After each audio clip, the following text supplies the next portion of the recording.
When we talk about the great sniper rifles of history, the conversation usually starts with the Second World War. The German Mauser 98K, the British Enfield, these are the heavy hitters. But the American rifle that defined modern marksmanship was already old by the time American G.I.N.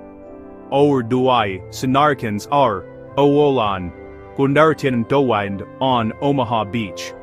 Its reputation was forged 2 decades earlier, in the mud and the cold, under a different kind of war entirely.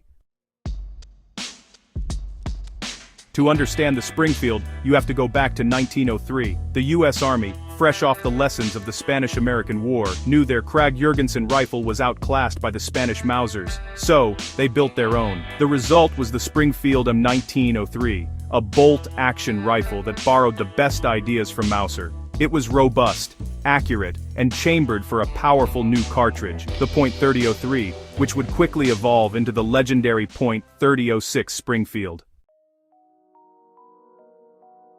But in its early life, the 1903 was not a sniper's tool. It was a standard infantry weapon. The doctrine of the day was massed fire. Soldiers were trained to shoot at distances out to 1,000 yards, but at area targets, not specific men. The rifle was capable of precision, but the Army wasn't using it that way. It wasn't until the United States entered World War I that the demand for a dedicated sharpshooter's rifle became critical. The Army realized that the precision of the 1903 action was wasted on the average infantryman. On the static battlefields of France, the Germans had embraced the art of sniping years before the Americans arrived. They dominated no man's land. When the American expeditionary forces settled into the trenches, they found themselves under a constant, invisible threat. A man could lift his head for a second too long and be dead. The Army needed a weapon to fight back, and they needed it fast. Their initial solution was the Warner and Swazi musket sight. Calling it a scope is, honestly, a bit generous. It was a prismatic telescope, heavy and, well, pretty fragile. It mounted offset to the left, which meant the soldier couldn't really get a proper cheek weld. You had to hold your head at an odd angle just to see through it.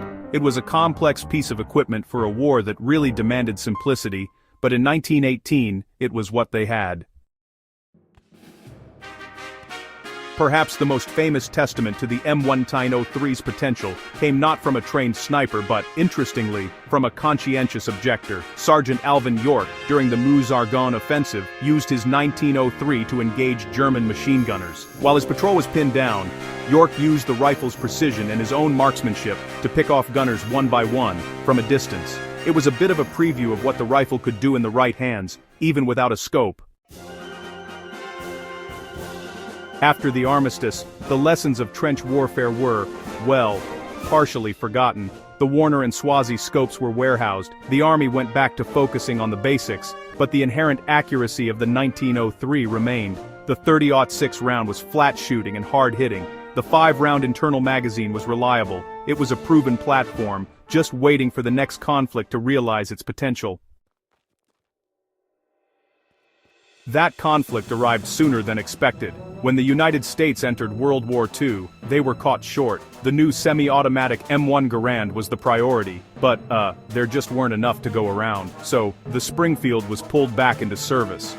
Into the early days in the Pacific, many infantry squads were still carrying the bolt-action 1903. The ruggedness of the action made it perfect for the brutal environments of the Pacific and the desperate need for precision in Europe. The M1903A4 became the standard. This was the definitive sniper variant. The Army took a standard 1903, bent the bolt handle down so it wouldn't hit the scope, and mounted a Weaver 330C scope. It only had a 2.2 times magnification, which, honestly, seems pretty low by modern standards. But in the chaos of a beach landing, or the gloom of a European forest, that low power meant a wide field of view. It was simple, and it worked. In Europe, the Springfield sniper became a methodical hunter. The fighting in the hedgerows was close quarters. A sniper's job wasn't just to kill, it was to paralyze. One well-placed round from a .3006 could stop a German advance, forcing them to take cover, to wait for tanks, to lose momentum. The sniper dictated the pace. He owned the terrain he could see. In the Pacific, it was a different kind of war entirely. The environment was the enemy. The Springfield had to withstand humidity that would rot a stock in sand that could jam an action. Japanese snipers, often hidden in trees, were a constant psychological threat. The American response was the same. Precision fire. The Springfield's heavy round could punch through thin cover, and the sniper's job was to clear the path for the infantry, one shot at a time. The Springfield 1903 was obsolete by the end of World War II. The M1 Garand had proven itself, and new semi-automatic sniper platforms were on the horizon, but the principles that the 1903 taught remained: the need for a dedicated, accurate rifle, the need for rigorous marksmanship training, the understanding that one well-aimed shot could be more valuable than 100 rounds fired in panic. The Springfield 1903 bridged the gap between the 19th century philosophy of massed volleys and the 20th century reality of precision marksmanship. It was a weapon that served in 2 world wars, in the hands of doughboys and GIs alike. It was a tool of necessity, built on an old design, that taught the American military how to fight a new kind of war. Understanding its history is understanding how we learn to value the individual rifleman and the weight of a single, carefully placed bullet. If you value in-depth historical analysis that goes beyond the surface, make sure to subscribe to War Machiner. And if you found this look at the Springfield 1903 valuable, share this video with someone who needs to know the real story.